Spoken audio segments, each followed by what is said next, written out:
Welcome to the second part of me talking about my dragon babies, aka another batch of OCs. Here we go! The first one you can see here is number 7162, and she doesn't have a name. Yet. I'm still unsure about what name I'll give her. I have some ideas, but I haven't set my mind on anything yet. So, she's also the only character where I forgot what I used as inspiration for a dragon form. But since that's the case, I'll go with Bet, since I definitely used Bet for someone, but I didn't forget anyone else's, so it's probably Bet.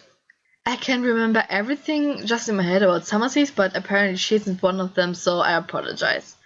But well, what can I say about her? She pretty much is cocky and the big sister type. She has some of the creepiest eyes as a dragon, and she can and will beat you up if you try to fight her. She's also a team player while staying at the front. She'll probably be more of a good background character instead of being on the main team, but I wanted to draw her just because.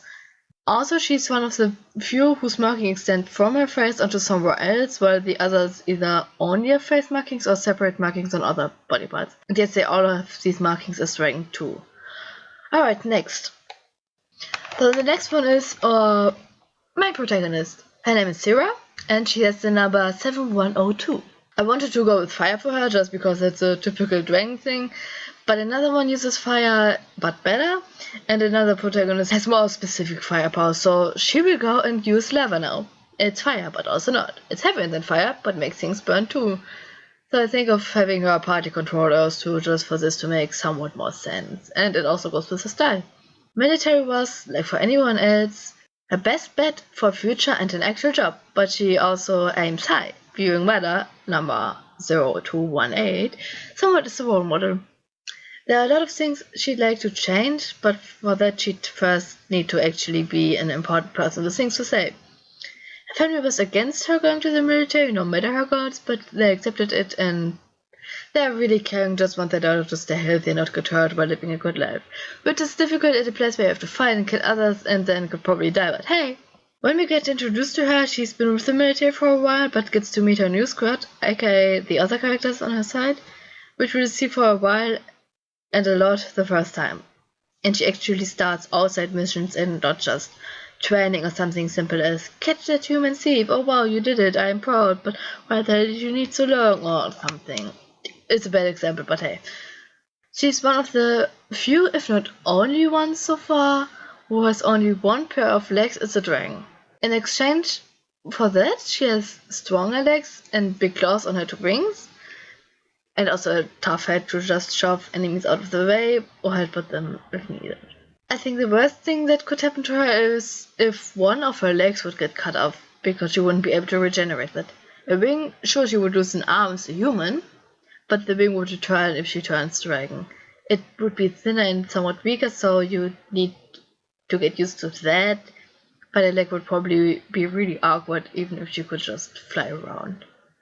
So that's a reason for her having a sturdy head to push enemies away is good. You gotta protect them legs.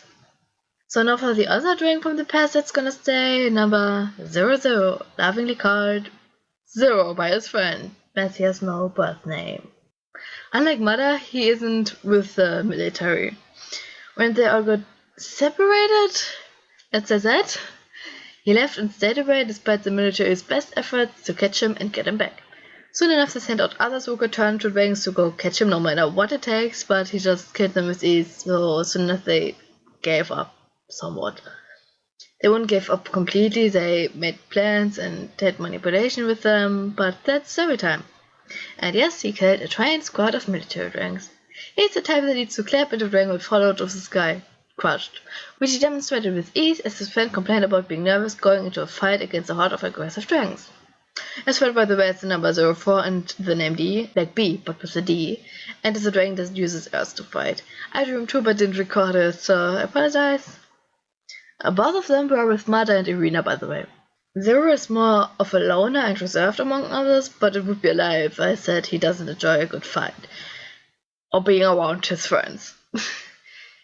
A good fight he can only have by holding back if an opponent is anything near worthy, if they aren't, he will just crush them. Before with Mother I said they have similar abilities, the control over the part that brought the dragons. He animate people able to turn into dragons and that stuff, like the magic. Yeah, he can actually do that. He can control it. And even if you could get a hit in, you probably won't be able to cut through his skin or his scales. And if you've achieved that much, congrats first off, but it won't matter because as soon as he's wounded, the wound closes.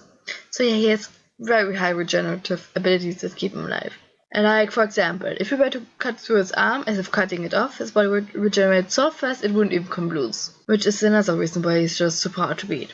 But don't worry, there are ways to wound him, such as using Mother's energy itself and put it into weapons, or just send Sarah out and have them use their side. That's another info. Sarah is another character that's in the story, but I didn't draw them yet. Yeah, because they didn't exist back then. They do now. They're pretty strong. But yeah, if Sarah were to fight them and cut him, he would still regenerate, but not as fast. So anything like their side or similar would wound him more, because for others, that side is inescapable death, or your body will be mangled painfully, but you can die until you reach your destined death age. Obviously, the body wound would do much to Zero, but like that he can at least be wounded like a normal human being. And the damage the enchanted weapons do depends on how much energy it is or where it hit. His dragon form is more of a simple dragon form as you'd expect. It's pretty basic with some horns and in black and white. So I think that's enough for this video. It has gone on long enough, so I hope you enjoyed getting to know something about my series. I definitely couldn't tell you all of it or the video would have never ended. So anyway, I hope I see you all next time. Bye!